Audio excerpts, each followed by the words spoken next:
वैसियों में बैठ जा, बिलालियों में बैठ जा, तलब है कुछ तो, तलब है कुछ तो,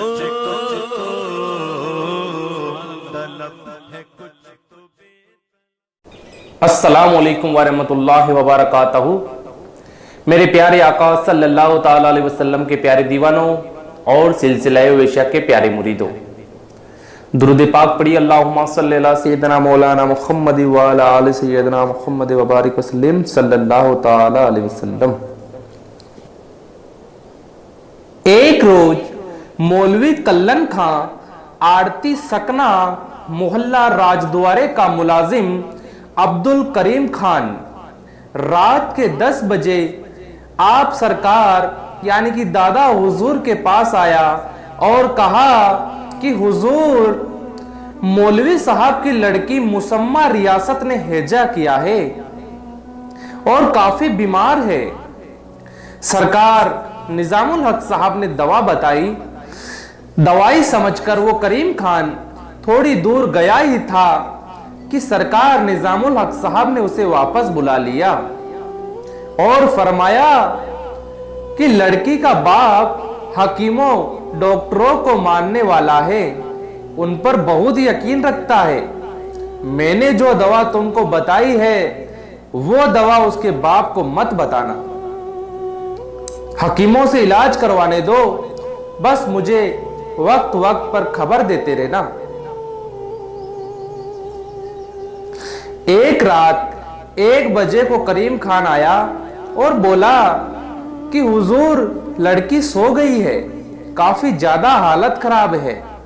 फिर दूसरे दिन के 11 बजे फिर उसने खबर दी कि हुजूर, लड़की का इंतकाल हो गया है और घर में सब रो पीट कर मातम मना रहे हैं।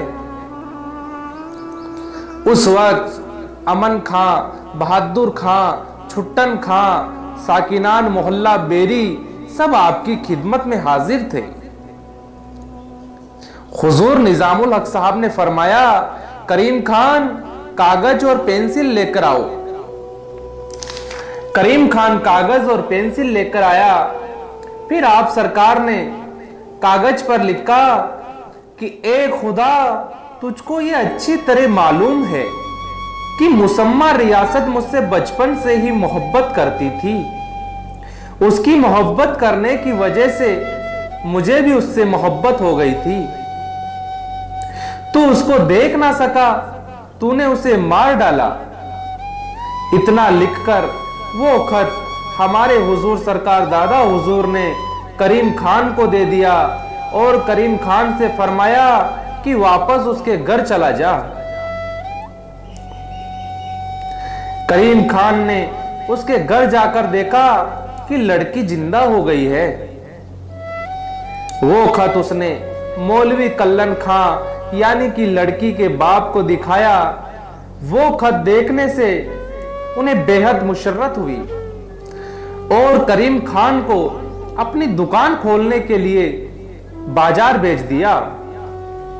जब करीम खान 2 बजे के करीब वापस दुकान से घर आ रहा था तो सरकार की खिदमत में हाजिर हो गया और फरमाया कि हुजूर, मैं दुकान पर चला गया था, इस वास्ते आज हाजिरी में देरी हो गई और उस वक्त मैं आपको खबर देने वापस ना आ सका। जब आपने वो खत मुझे दिया और मैं घर गया तो देखा कि लड़की जिंदा हो गई है। फिर हमारे पीरो मुर्शिद सरकार दादा हुजूर ने फरमाया कि करीम खान, अगर वो खत तुम्हारे पास है तो हमें वापस दो। करीम खान ने जेब से खत निकालकर वापस हमारे हुजूर को दे दिया। फिर सरकार दादा हुजूर ने फरमाया कि कागज व पेंसिल वापस लेकर आओ।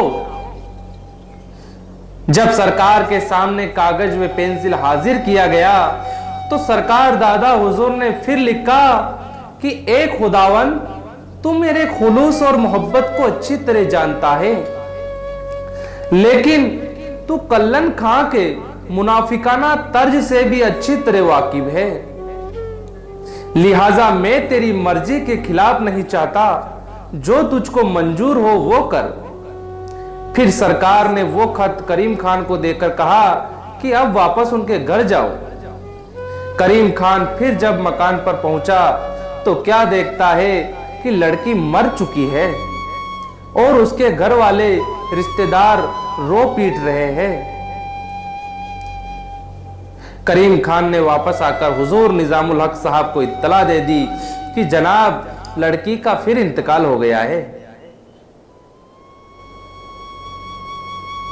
हजरत मौलाना व सैयदना निजामुल हक साहब रहमतुल्लाह ताला अलैहि गणेश घाट पर मस्जिद में कयाम करते थे। शबो रोज यादे इलाही में मशगूल रहते थे। जवाल के वक्त कुछ आराम फरमाते थे। आप सरकार के पैर में एक फोड़ा निकल आया था। उसकी तकलीफ थी। जब आप सरकार आराम फरमा रहे थे तो अचानक एक भिंड यानी कि मक्खी ने आकर खास उसी जगह जहां पर आप सरकार के फोड़ा निकल आया था डंक मार दिया। सरकार निजामुल हक साहब की आंख खुल गई और जोश भरी जुबान से फरमाया कि अब तू यहां रामपुर में नहीं रहेगी। उसी दिन से रामपुर शरीफ में भिंडों का कहीं मुद्दतों तक नामो निशान ही नहीं रहा। और बाद में सरकार निजामुल हक साहब जब रामपुर शरीफ से बाहर तशरीफ ले गए तो फिर कसरत से भिंडे वापस हो गए। सुभान अल्लाह।